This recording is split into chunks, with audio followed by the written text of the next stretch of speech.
Good evening, everyone. It never gets old to say it's great to see people in person here. We're glad that you came out to spend this wonderful evening with us. I join Augustine in welcoming again everyone to the annual Rosenberg Lecture and Fête, and also in extending my thanks to Larry Barzoon for his nearly 2-decade tenure as the president of the Foundation's board. As you just heard, it's through the continued support of the Rosenberg Foundation that we're able to offer you this wonderful program that celebrates the art and culture of 18th century France through music, art making in the galleries, and this keynote lecture, the highlight of the evening.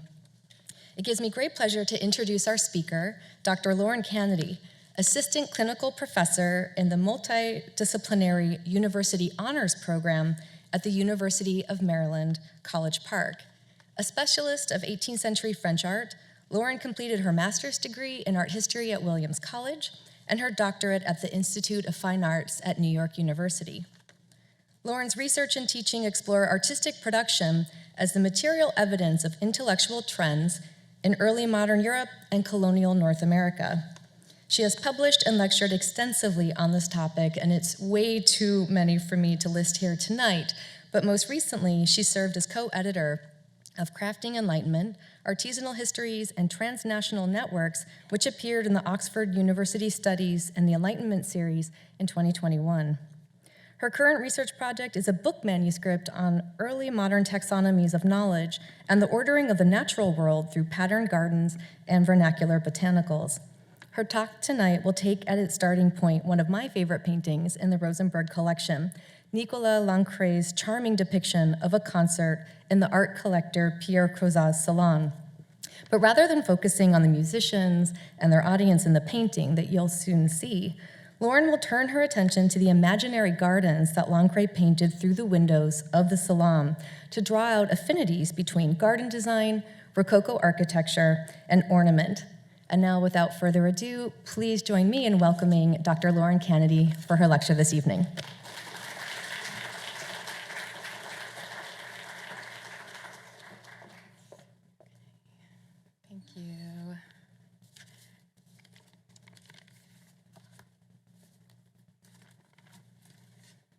Thank you. My thanks to Nikki, Augustine, Christina, the staff at the DMA.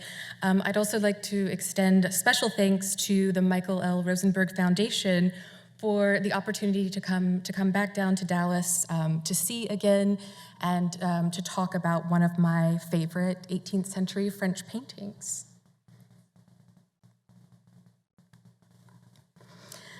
Nicolas Lancret's concert in the oval salon of Pierre Crozat's chateau at Montmorency, painted around 1720, is a work certainly familiar to many of you. It's a painting about which much important scholarship has been written by art and architectural historians as well as musicologists, including the Lancret scholar Mary Taverner Holmes, who in a previous Rosenberg lecture shed light on the French financier Pierre Crozat's patronage of painting, drawing, and the musical arts. Crozat was a member of a powerful and extremely wealthy banking family from Toulouse in the south of France, and around 1700, he and his older and even wealthier brother, Antoine, settled in Paris. The painted sketch has been widely interpreted as a representation of a private concert held at Crozat's country estate in Montmorency. The significance of the painting, beyond its graceful and charming style, being the depiction of a contemporary event, part of Lancret's contribution to early 18th century French painting in general, and Rococo painting more specifically. The painting is often discussed in the context of another painted sketch of similar subject, similar dimensions, today in the collection of the Alte Pinakothek in Munich. And this is Concert in the Salon that you see here on the right.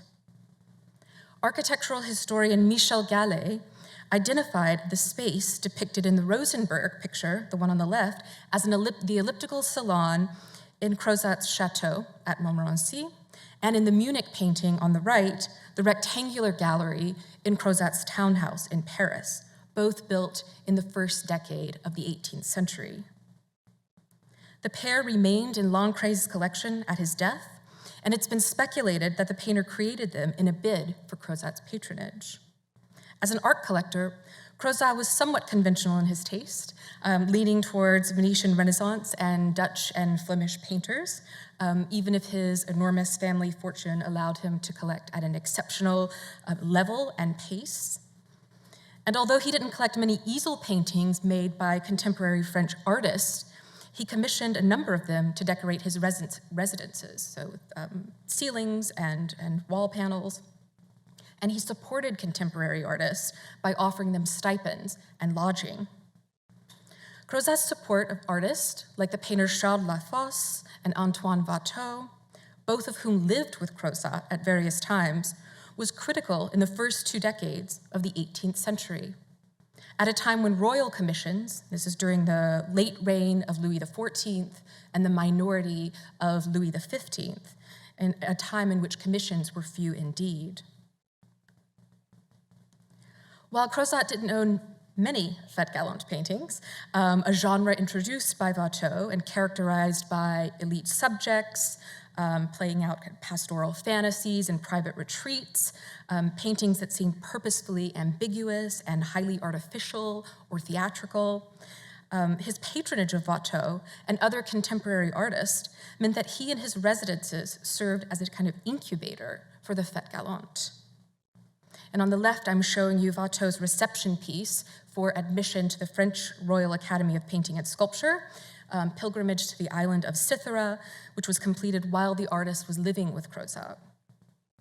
As a genre, the fête galante remained popular in 18th century French painting, as seen in Jean-Baptiste Pater's Fête Champêtre during the grape harvest from the 1730s. And this is another painting, the one on the right, in the Rosenberg collection. Here we see a seasonal gathering of elegantly dressed and posed figures in the garden. We recognize this as a mediated space because of the trellis niche, the sculptures, and the fountain. As is often the case in Fête Galante, the setting is neither forest nor untended countryside, but the garden.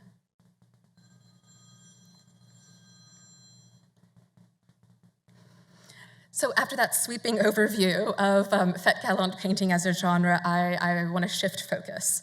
This evening, I would like to offer a different interpretation of Lancret's 2 concert paintings, an interpretation that considers the role Pierre Crozat's patronage of domestic buildings and gardens played in the evolution of Rococo architecture and ornament. Through this pair of paintings, I'm asking that we look beyond the salon, beyond the figures gathered and what that tells us about 18th century French society, beyond the performance taking place and what we can glean about contemporary music and instruments, beyond the paintings and sculptures Lancret intimates were in the Crozat collection, to the gardens that are glimpsed just beyond the windows. The first published description of the paintings can be found in the auction catalog that accompanied the public sale of Lancret's widow's estate in 1781. They're described as 2 concerts in salons, one of which is ornamented by architecture. It's true that the primary distinguishing feature in the 2 pictures is the architectural setting. If we look closely, we see that the figural groupings are virtually identical. Elegantly dressed audience seated to the left, including a cleric of some rank. There's a man following along with a score, a woman in a pale blue dress with pink laces.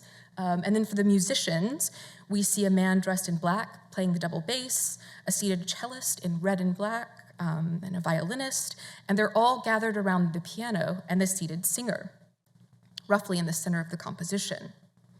What changes from one picture to the next, as noted in the catalog, is the architectural space where each scene is located, the site of the musical gatherings. Despite the generic nature of the figural groupings, the specificity in the locations present an opportunity to contextualize Crozat's patronage of architecture and his extensive gardens in Paris and Montmorency within the Rococo ornamental style at the turn of the 18th century. Within a few years of moving to the French capital, Crozat embarked on an expansive building campaign. he commissioned the architect, Jean-Sylvain Carteau, to build for him a new chateau and formal gardens on his property in Montmorency, which is roughly 10 miles north of Paris. He also commissioned Carteau to build a new townhouse on the Rue de Richelieu in Paris, which in the early 18th century was at the northernmost edge of the city. Carteau had worked for the Duc d'Orléans, the prince who became regent of France during the minority of Louis XV from 1715 to 1723. He was also an early patron of Watteau, as were quite a few in Crozat's household and circle. We know that the architect owned this fête galante, the Enchanted Island, which is today lost, but it's known through the engraving published in the 𝘾𝙧𝙣𝙧𝙀, a remarkable publication venture that popularized the work of Watteau and the fête galante genre by circulating his compositions to a wider audience. In 1702, Crozat purchased the estate at Montmorency that had previously belonged to the academic history painter and royal administrator Charles Lebrun until his death in 1690. The estate included a small chateau, relatively speaking. I think all things are relative when we're talking about the scale of chateau. So a small chateau and formal gardens, both of which had fallen into disrepair by the time of Crozat's acquisition. He extended the property by buying adjacent parcels and commissioned Carteau to design a modest, again, relative here, a modest new chateau, not on a royal scale, but it was substantially larger than the painter Lebrun's. We see from the elevation on the left and the plan on the right, the rectilinear design of the residence, broken up only by the Italianate elliptical salon extending from the garden facade. So the salon is here, and then this is the garden facade. So the salon is out in the space. With its arched floor-to-ceiling window doors that gave visual and physical access to the garden outside, and the radiating floor pattern, both of which Lancret has captured in his painting, as well as the ceiling painted by Charles Lafosse, which we don't see, the elliptical salon was very much the focal point of the chateau. It was destroyed, but we can begin to think spatially about the salon with the assistance of 3D modeling programs. On the right, you see a reconstruction made by the French art historian Franck de Védienne using architectural plans and Lancret's painting. So he's transposed the musical gathering, the figural grouping, to approximate what these figures would have looked like in the actual architectural space. Comparison between the digital reconstruction and Lancret's painting shows that the artist took some liberties, particularly regarding the orientation of the figures in the space. His aim was not to capture architectural detail and spatial relations as a surveyor might, but to give enough details to suggest a particular place, in this case, the suburban retreat of Crozat. Contemporary maps, like the one shown here, and architectural plans, suggest that the garden at Montmorency was planted in the formal style. And this is a style in which flowers, trees, and shrubs, both native and exotic, were planted in highly geometric and artificial patterns. The most ornamental feature, located nearest the elliptical salon, is the parterre, the embroidery parterre. So the elliptical salon is right here, this is the chateau, and here's the embroidery parterre.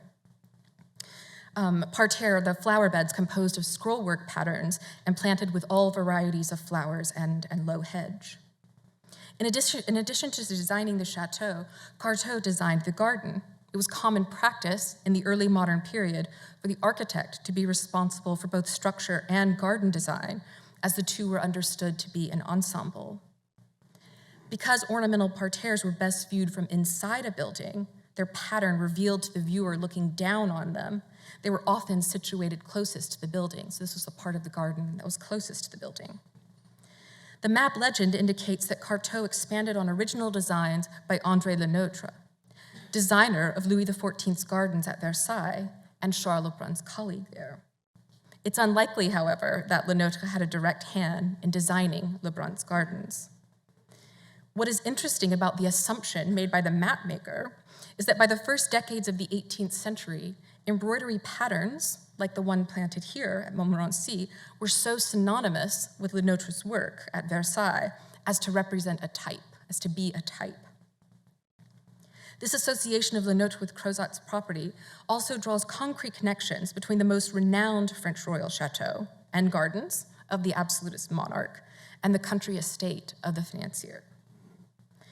The Duc de Saint-Simon, a notorious gossip at the court of Louis XIV, reported in his diary that even Le Nôtre deigned to invent garden parterre patterns.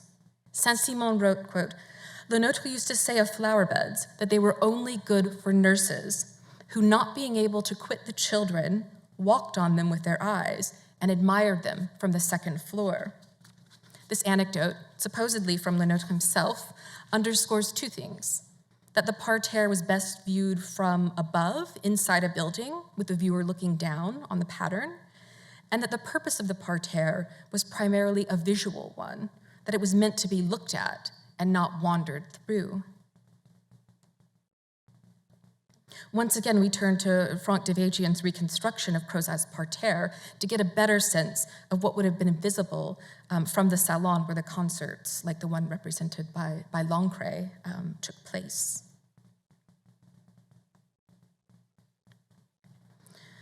For Crozat's chateau, Carteau designed an embroidery parterre, the most popular style of plantation at the turn of the 18th century, which, as its name implies, was meant to look like ornamental textile patterns. In 1709, Antoine-Joseph 𝘖𝙖𝙧𝙗𝙧𝙗𝙧, himself a collector and author of manuals on art, art history, and gardening, published a treatise intended for gentlemen gardeners titled The Theory and Practice of Gardening. The treatise was illustrated with examples of parterre designs of various scales in various styles, depending on the size of the house and its location, so whether it was in the city or in the country. On the left is one plate from 𝘖𝙧𝙧's treatise, which represents what he called an embroidery parterre in the very latest style. And it includes a grassy section shaped into a shell, filigree-like bands of plants and grass, all framed by trees and topiary. And on the right, you see a contemporary plantation in Paris based on one of 𝘖𝙧's published designs. This was at the Luxembourg. 𝘖𝙧's description of the plate on the left is a large tableau girded at one end with a water basin at the other. The center of the composition is filled with embroidery. 𝘖𝙧 corroborates Le Nôtre's painting analogy by referring to the parterre composition as pictorial, garden parterre as image. In addition to the parterre nearest the salon, there were a few other features of the garden worth pointing out, and I will try my best to do this. There are a number of fountains that you see here, here, and here that serve to guide the eye across the landscape, across the expanse of the garden, and punctuate sight lines. There is a grassy lawn here, and a greenhouse right here. An orangerie, for the safekeeping of citrus trees. Of these elements of the garden, only the orangerie remains, though much altered from its 18th century form. The former chateau of Charles-le-Brun had fallen into disrepair and was no longer habitable by the time Crozat purchased the estate. Watteau memorialized the structure in his painting of 1715, The Perspective. Comparisons to maps suggest the painter took liberties, depicting not the formal garden that existed, but a more overgrown and picturesque alley of trees leading up to the building. This is a kind of painterly imagining or reimagining of the actual gardens that existed on Crozat's property. Crozat must have taken distinct pleasure in showing off to his visitors a chateau now reduced to a garden folly, one ornamental feature incorporated into the larger garden program, even more so than having his gardens planted in the style of Le Nôtre, of Louis XIV's gardener-architect Le Nôtre. The direct connection back to Lebrun and Louis XIV's Versailles certainly must have been a feather in the financier's cap. One of my research interests is early modern botany, as Nikki mentioned, and though we don't have a precise inventory of the flora Crozat cultivated in his gardens, there are a few assumptions we can draw. Hardier plants, particularly brightly colored flowers, would have been displayed, so to speak, planted in the parterres nearest the chateau. More tropical specimens like citrus and aloe, however, needed specific conditions that northern France can't accommodate year-round. These exotic specimens, as they were known in the 18th century, exotic meaning not from there, non-native, non-endemic, were kept safe in purpose-built structures like greenhouses and orangeries.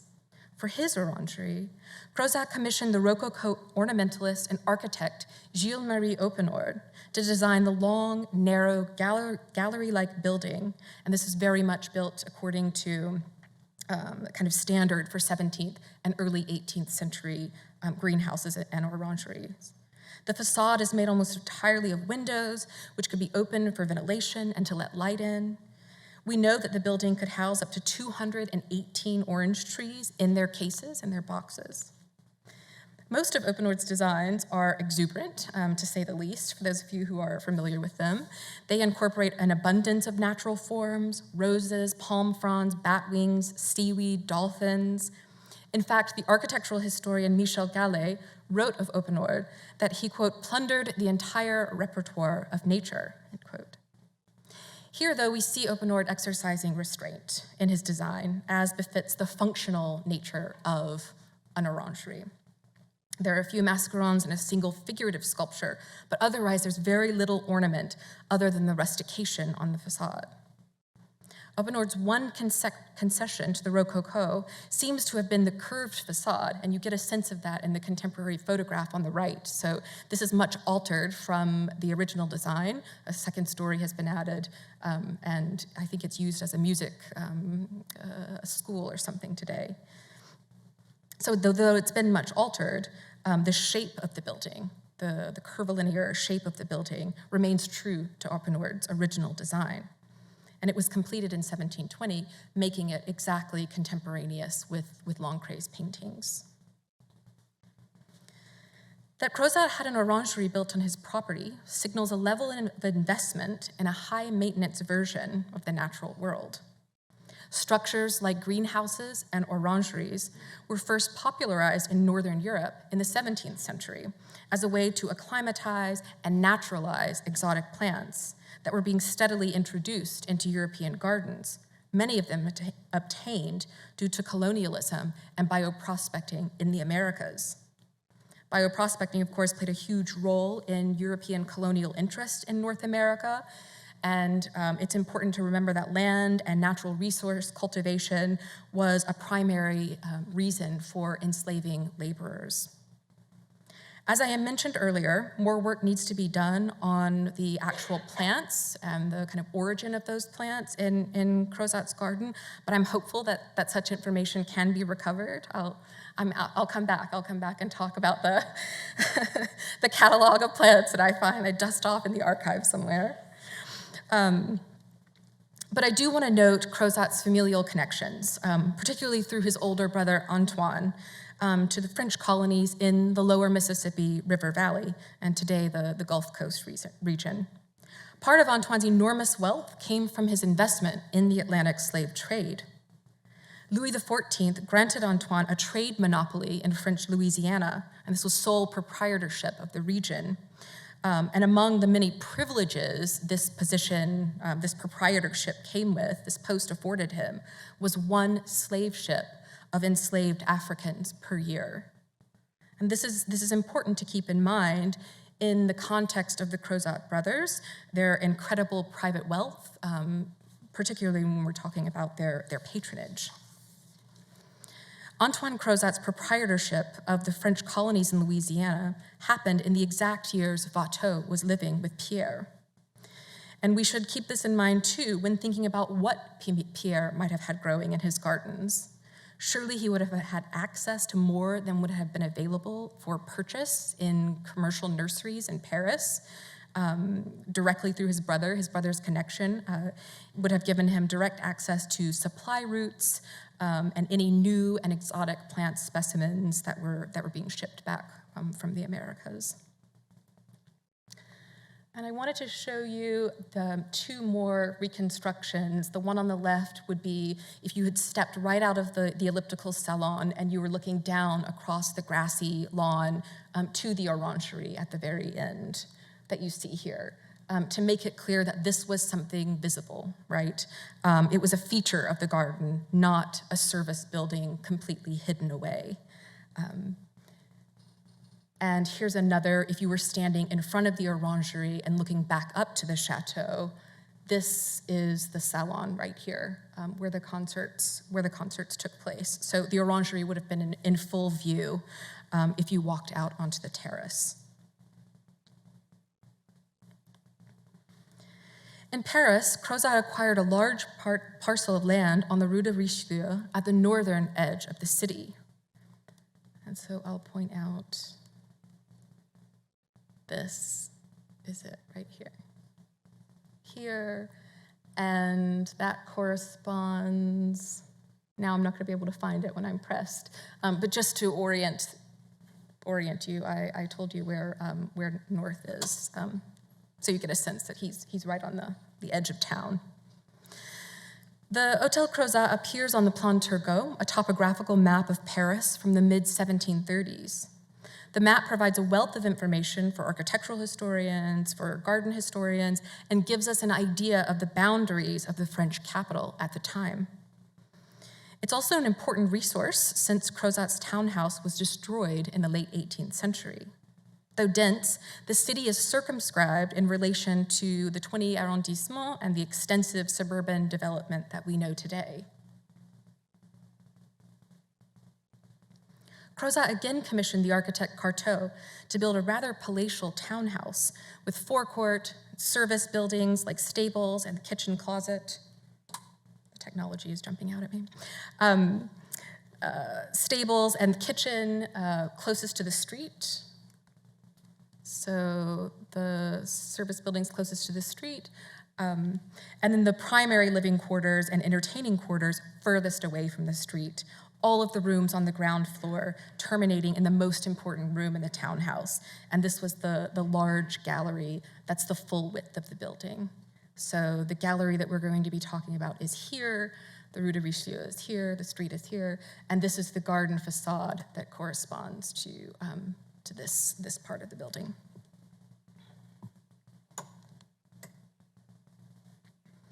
As rendered by Lancret in the Munich painting, Crozat's Paris gallery appears to be a more angular space than the elliptical salon at Montmorency.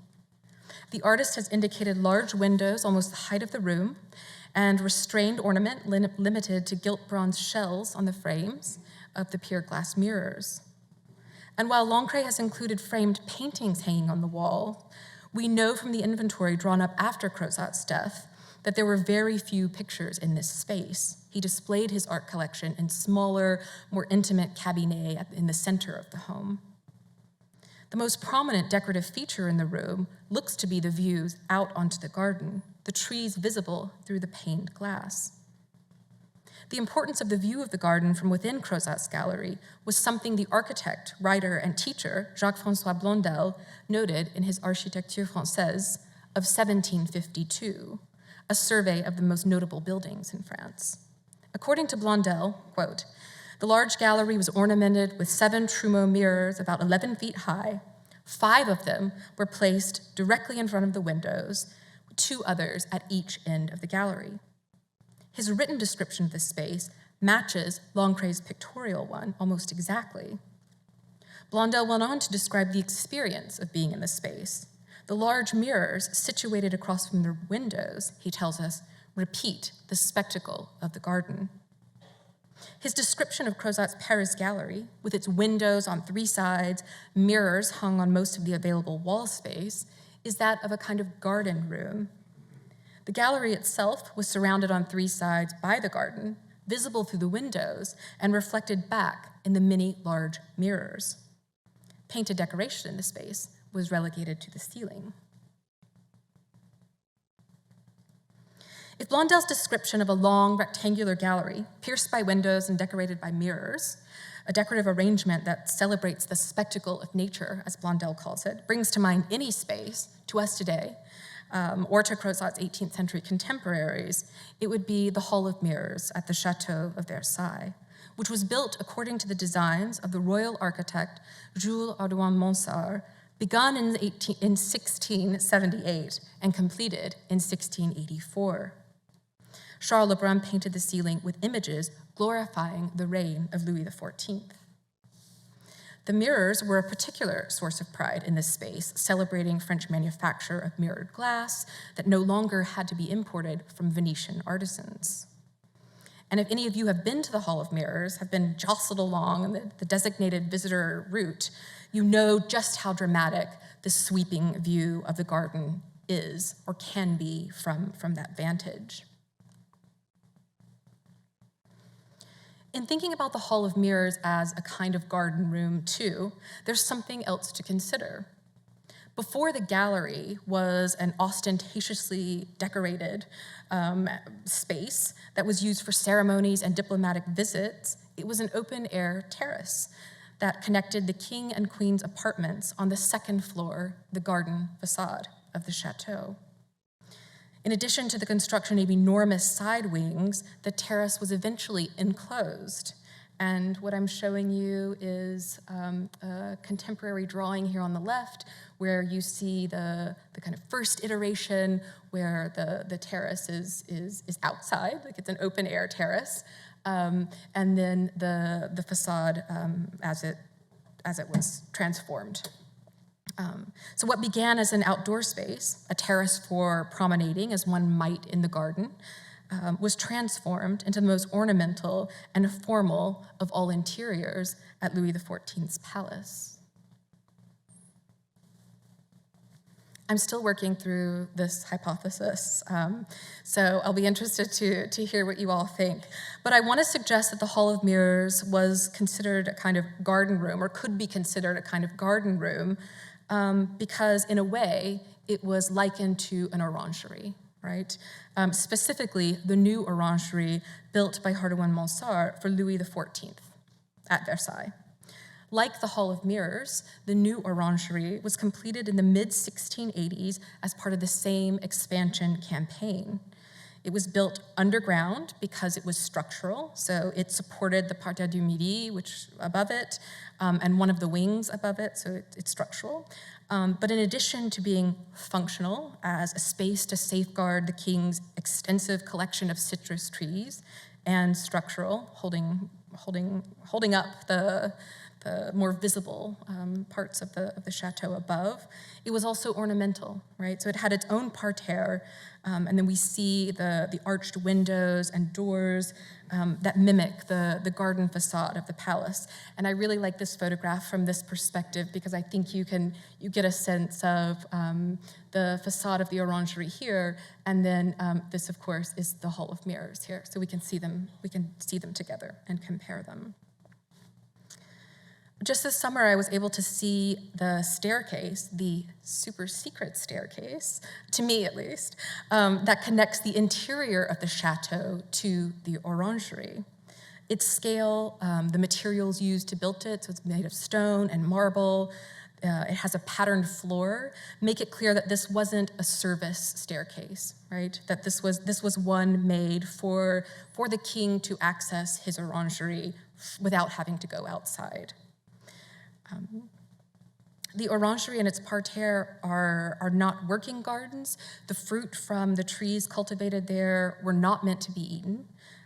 They were meant to be seen. They were meant to be smelled, but not eaten. And that prized fruit trees, which could provide sustenance but weren't eaten, makes these rare and exotic citrus trees even more of a luxury. In addition to the mirrors that reflected Lenotre's design into the space and the painted ceiling program by Charles Lebrun, orange trees were carted from the orangery to decorate and perfume, this is the late 17th century, and perfume the Hall of Mirrors in the 1680s. So nature is here decoration, and the natural world is ornamental.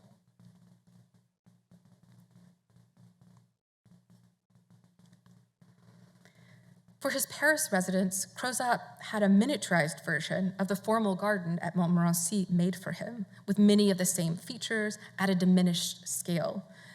Diminished scale because the urban plot he purchased was hemmed in at the northern edge by the city's ramparts. The embroidery parterres were situated just outside the mirrored gallery.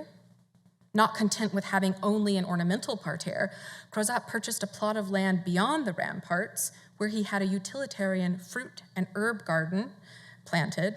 No need to see this part of the garden. You can enjoy eating it, but you don't need to see it necessarily. And a small house built for the gardener.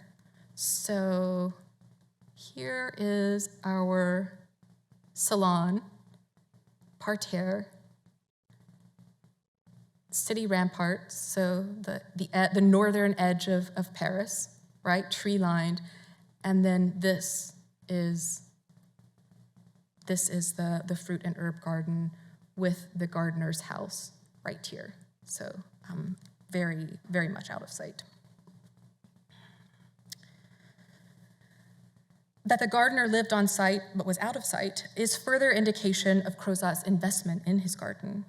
Perhaps most interestingly, he had a multi-purpose orangery built under the city's rampart. So the orangery is here. It was, of course, visible from his townhouse, so this is not something you hide away if you go to the expense of building it, just as the orangery at Montmorency was. In his new description of the city of Paris, Germain Brice described the multi-purpose function of Crozat's orangery. He writes, "The terrace above the orangery, which borders the new path planted on the ramparts of the city, alone provides the most pleasant walk. The fruit garden, which is large and regular, is beyond the ramparts, and one reaches it by an underground passage pierced with many outbuildings in the embankment of the rampart."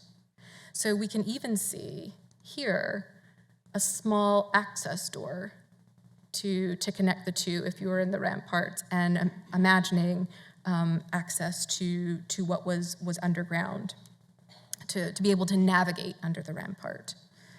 In order to expand his garden by incorporating part of the city's infrastructure into his private property, Crozat agreed to pay an annual tariff to the city of Paris. In this sense, he paid to privatize public space. The author Brice, quoted a moment ago, made the case for the originality of Crozat's gallery and its significance to Parisian townhouse architecture when he described it as a large gallery that occupies an entire face of the edifice overlooking the garden.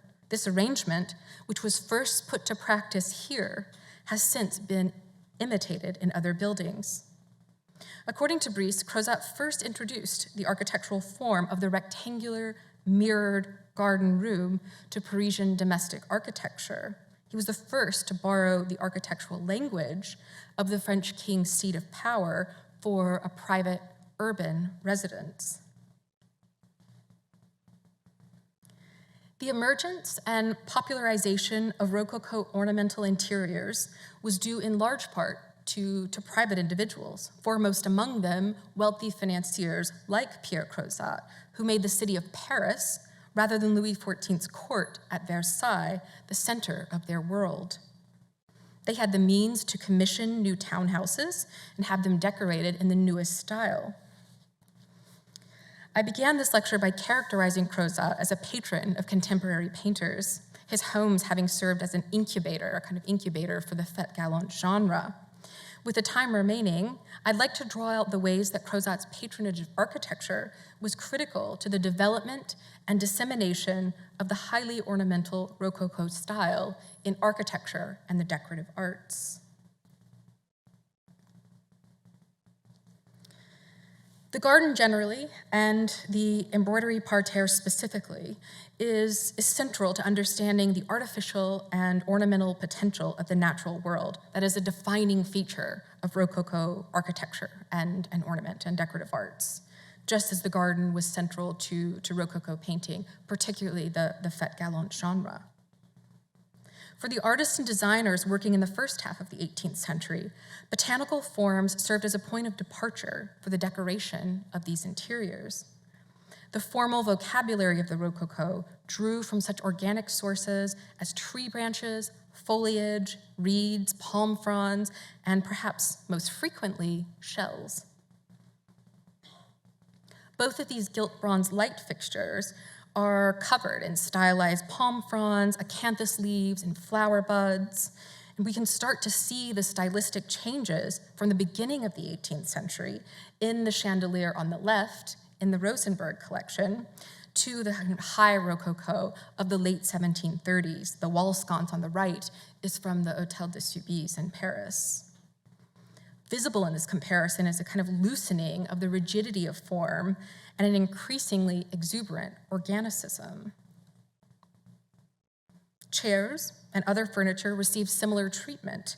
These chair frames are wrapped in acanthus leaf designs and crowned in shells.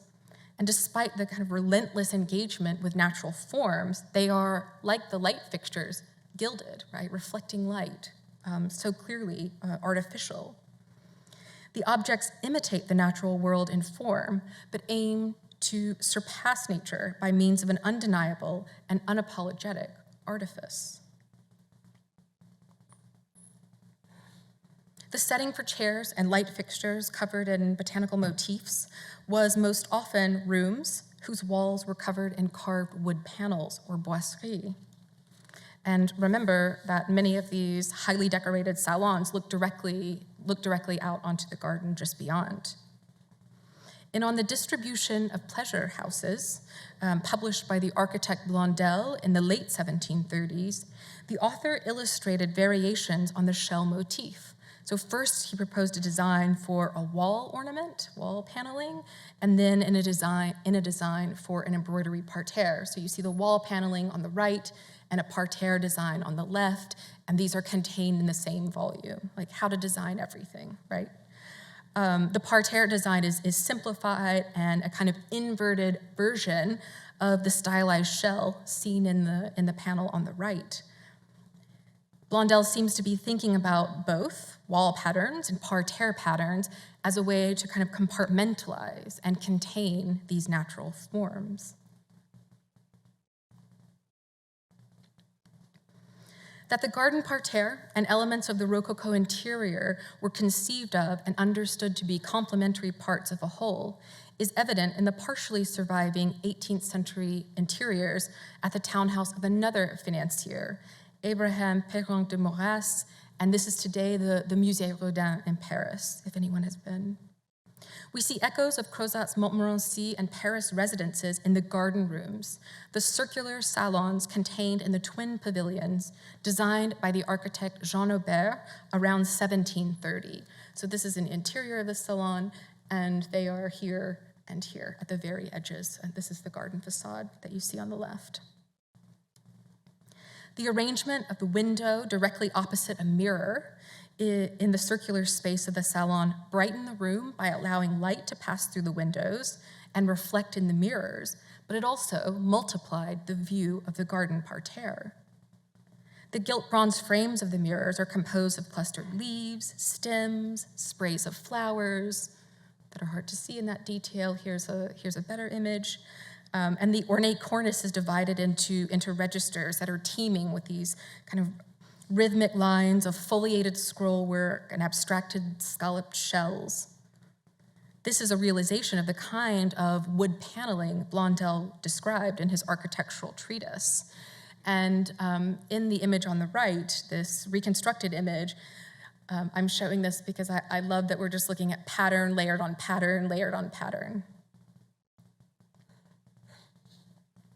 The same inversion of interior and exterior, of salon and garden, of culture and nature, through the repetition of motifs, can be found in Germain Beaufont's renovations of the Hôtel de Soubise in the Marais in Paris. Beaufont was commissioned by the Prince de Soubise in the second half of the 1730s to add a two-story pavilion to the existing family mansion. The pavilion housed two elliptical salons, the Prince's Salon on the ground floor, which you see here on the left, with its delicately carved ornament, gilt bronze mirror joints, and the wall sconces that we looked at earlier. And then directly above it was the Princess's Salon on the right. with the abundance of decorative elements that collectively suggest a celestial realm inhabited by putti. In his own published descriptions of his Soubise designs, Beaufrand emphasized the importance of the view of the garden to each room. He noted that the rooms were pierced with windows overlooking the garden, and that the windows were purposefully situated across from these mirrors. Like the Hôtel Perron de Maurras and Crozat's salon before, Beaufrand's addition to the Hôtel de Soubise was meant to evoke a garden pavilion in the center of Paris.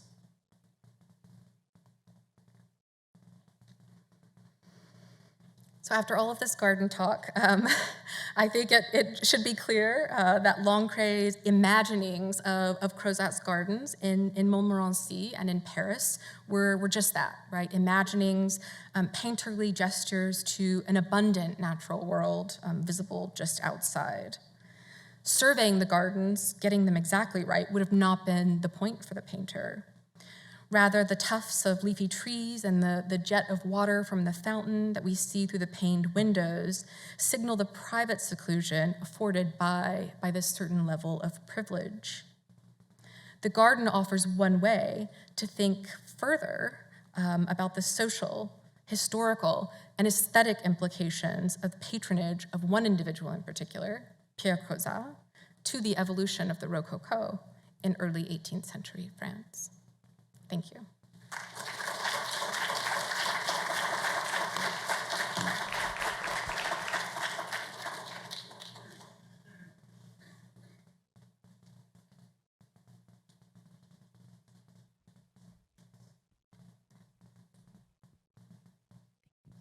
We'd like to open it up to questions. If you have a question, please raise your hand and we will come up to you with a mic.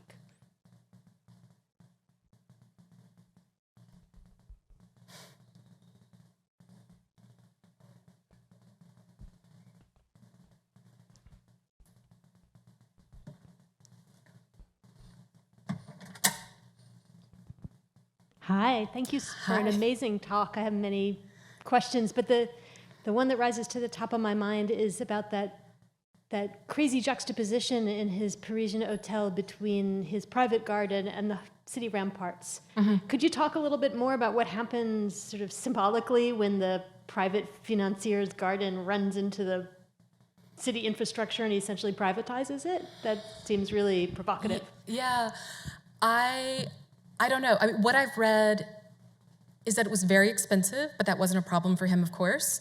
And at some point, he agrees to pay an annual tax. And so I don't know if that had to do with like the maintenance of the planted bit at the top. But it doesn't seem like it was like he faced many problems doing this.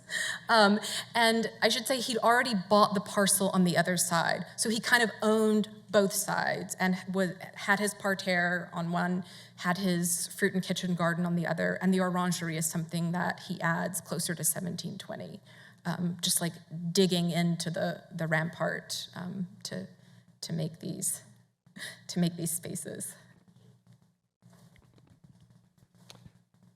Thanks again for that wonderful talk. Also, lots of considerations. I'm kind of curious about exploring some more of the political dimension as well, that I think you were just hinting at. One thing that stuck out at me was Crozat's, I don't want to use the word co-opting, but kind of what came to my head of the architectural styles of Versailles, which strikes me as a pretty aggressive move in a monarchy. Can you talk more about that? Yes. I think it was an aggressive move, but it's an aggressive move that the second wealthiest man in France can make, essentially, right? Especially since at this time, I think he acquires these properties in 1702. They're built by 1708, 1709. I mean, the French crown is broke, essentially, right? After fighting all of the wars. So not only is Louis XIV not expanding, decorating, not commissioning art. So I think yeah, I think it is a power move, like very specifically. And what's interesting to me, whether this is the first instance or not, is that it's recognized by his peers as being the first example, right? As being the first time someone had seen something like this in Paris, and then it's imitated over and over again, right? Then it becomes a type. Thank you so much. This is a fascinating talk. I have a kind of big picture question about the garden rooms and just why bring the outside in via the mirrors in Versailles. Does this reveal anything about current intellectual discourse, about nature at the time? I think it does, and I also think it's, again, because you can. Like, because you have the technology for the mirrors, like having them on full display, and because you have these gardens that are as much an appeal, as much of an attraction to this site as the chateau itself was, right? By this point, there are even like guides to visiting various parts of the garden at Versailles. And the other part of your question was? Does it reveal anything about kind of intellectual developments, about nature, man versus nature? Yeah, I think it's an anxiety. And I think it's an anxiety about, I think all of these parterres, this like tight control of making the natural world conform to these patterns is an anxiety with a world like in the natural sciences and botany that we don't know what to do with. Like, we don't know what to classify. We don't know what to call things as the world is expanding. And I think that's also, like, given the political situation in Europe at the time, I think it's just anxiety, right? And that's one way to work through that, right? Is to kind of embrace the chaos through making things conform to geometric or to patterns, to man-made design. Thank you.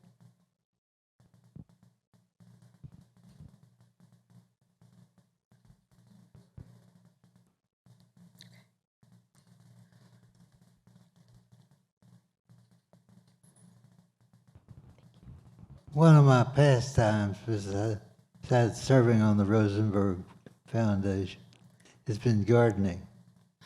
And I was wondering, listening to y'all talk about his herb garden, and I was wondering what kind of herbs did he grow, and what kind of success did he have with the available chemicals?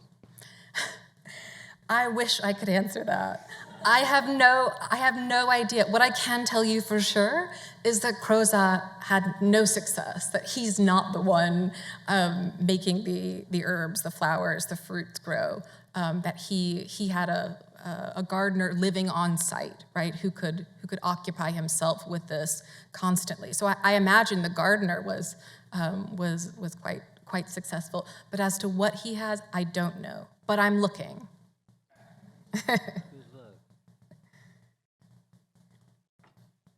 I want to find out.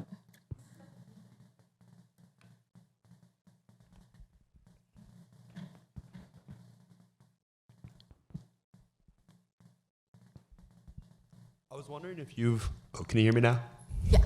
I was wondering if you've explored any of the parallels between the privatization of natural beauty, so in these gardens, and then also the secluded nature of other types of art, whether it be physical painting types of art, architecture, music, and like the private nature that it only belonged to the wealthy in both cases. Yeah, I am a bad art historian because I rarely look at paintings. So as far as architectural spaces and gardens, I can tell you absolutely that what's happening in being private and being secluded. I think, too, that in the example of the Paris townhouse, we think of walking through the streets of Paris today. I think that by the time you got to that gallery, and given the extent of those gardens, I think that would have actually been quite private, that space, right? As removed as it was from the street. and with the trees planted, like you saw in the reconstruction. Did that answer your question? Did it kind of answer your question? Okay, thank you. Hi. Can you speak to the purpose, the architectural purpose of the orangeries being built in a curved manner? There is none. Yeah, so that one, it's really exceptional. The one at Montmorency that's kind of curvilinear, that, okay, so part of the purpose had to do with the edge of his property, right? Like abutting the city itself, like the little town. But that's also very much, I think, I mentioned that the designer of that orangery in particular is like really over the top. And so even though that compared to the one we saw at Versailles seems ornamental or decorative, actually for that designer was quite restrained. Because the Musée l'Orangerie in Paris is the same curved situation, and I assumed it was purpose-built for those paintings, but if they're all the same, then it wasn't. So I'm just curious as to why build a round building? Yeah. And I can say for this one that it was in part dictated by the space, and in part, I think, I just can't build a rectangular block. I just can't do it.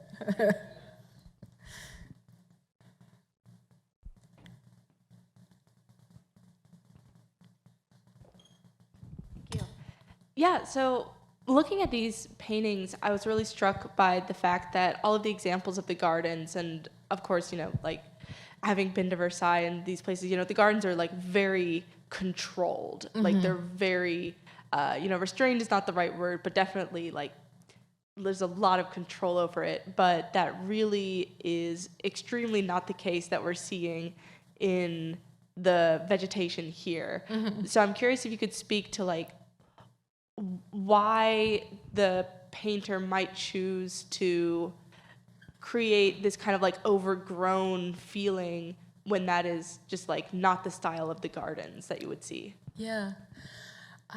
I think there are a few reasons. One, it would be really hard in something like this, from this perspective, to represent the parterre, right? Because it is something that's so low and close to the building. It really wouldn't signify anything in the picture.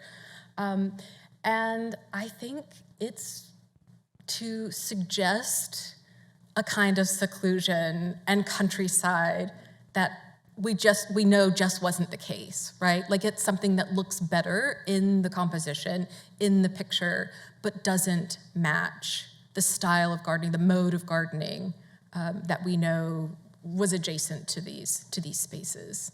Yeah. So it's for an aesthetic purpose, right? Hello. Mine's sort of a quick two-parter. You mentioned that the Crozat family is an extremely wealthy family in Paris and France.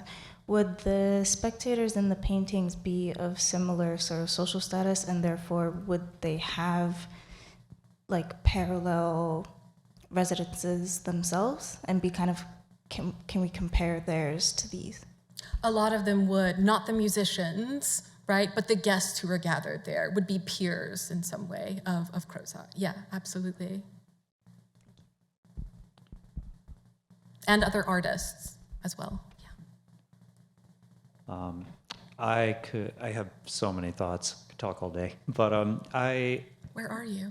Right here. I'm back. Okay, thank you. I'm just voice disembodied somewhere voice. Yeah. So I'd like to kind of turn into the composition on these paintings a little bit. And, okay. First, how much editorial control do you suppose Crozat had on these commissions and on these paintings by Lancret? Yeah, none, because they weren't commissioned by Crozat. It's likely that they were made by the painter to try and convince him to patronize him, commission something for him. So these are like painted sketches, and it could have been a, look, see, this is what I can do, or a, don't you think these are so wonderful and they would fit so nicely in your collection? Why don't I make finished versions for you? So I don't even know that Crozat ever saw these paintings. I see. Okay, thank you for the clarification. In that case, I was curious about how Lancret is moving around the architecture to provide this backdrop of built environment, right? To showcase all of his supposed peers in the environment in a very boxed-in fashion. It strikes me almost as an inversion of the gardens, kind of considering how wild and open that they are, and showing the kind of the opposite of what people are trying, of what people of his status were trying to project out into the outside world. I wonder if you could speak more about that relationship, or what you suppose might be. Yeah, I think if I've understood, yeah, I mean, part of these being kind of garden rooms, it's not just about the visual, right? It's also about the physical access that you would have to the garden. And this is the case at the 𝘖𝙧𝙧𝙧𝙧 too, the last building that I showed, with the window doors that open up from the ground floor salon, and you would have direct access. You could come and go. And today it's paved, but there was a parterre at the 𝘖𝙧𝙧𝙧 right outside. So I do think of this as a kind of almost like liminal space, right? So both inside, outside. And another way of thinking about this inversion that you're talking about is for all the ways that the natural world is invoked in these interiors, you also have parts of the garden that are described as like rooms, right? Like kind of cabinet made out of greenery or boxwood or trees or whatever it might be. So like architecturalizing, copyright, architecturalizing nature, the garden, and then kind of naturalizing in a way the ornament, the interior. And then you were asking about what that means?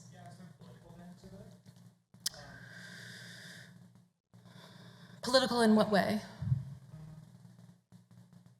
It strikes me almost as if he's putting all these characters, they're almost becoming, and I might be stretching, but conceptually they might almost be subservient, right?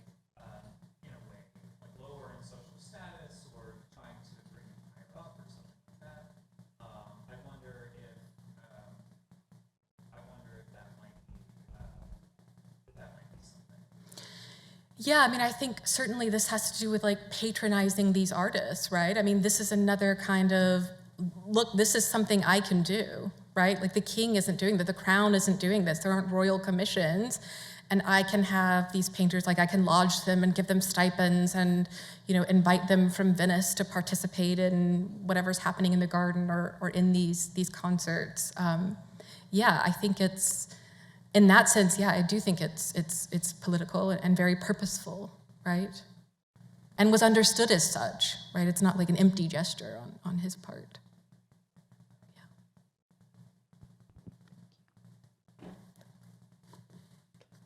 Once again, thank you so much to Dr. Lauren Cannady for a marvelous presentation.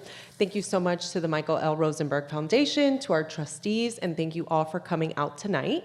I'd also like to invite you on November 12th at 2 p.m. We will have a lecture, Looking Back, Looking Forward, the Asian art at the DMA, which will feature in honor of Dr. Anne Bromberg, including Dr. Jacqueline Chow, our newly appointed Cecile and Ida Green curator, who will discuss our Asian art collection on November 12th. So if you want more information, please go to dma.org or pick up a flyer right outside. Thank you so much.